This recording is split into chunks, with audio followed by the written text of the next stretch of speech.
So we're told that cotangent of some angle theta in a triangle is 11 over 3. So let's draw any old triangle, or specifically I guess a right triangle. Put theta wherever you want, and you've got to use the definition of cotangent. Cotangent is the adjacent divided by the opposite. Okay? Because cotangent is the reciprocal of tangent, so it's the flip. So what that means is that what's opposite of theta needs to be 3. And then the adjacent to theta, which means the side that's not the right triangle but next to theta, sorry, the side that's not the hypotenuse but next to theta. This is the hypotenuse. So the adjacent has to be this one over here. Okay, and now we can find that missing side so we could evaluate the remaining trig functions by using the Pythagorean theorem. A squared plus b squared equals c squared.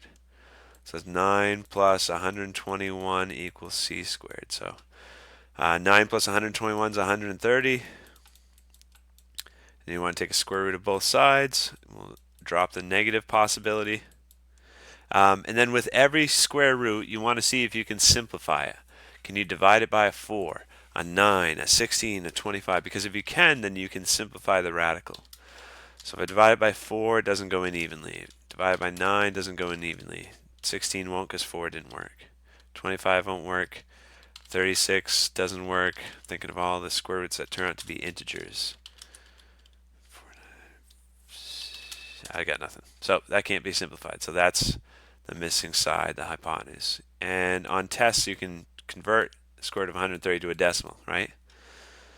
Okay, so if we want to know what sine of this triangle is, sine is just the opposite of theta, which is 3, divided by the hypotenuse of the triangle.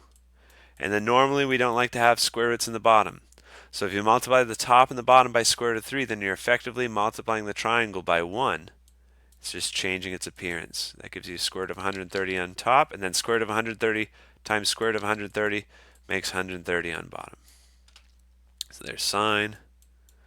Then cosine of theta, that's the adjacent divided by the hypotenuse. So that's 11 over square root of 130. So same thing, multiply the top and the bottom by square root of 130 to rationalize the denominator. Make the denominator into a rational number. And then tangent,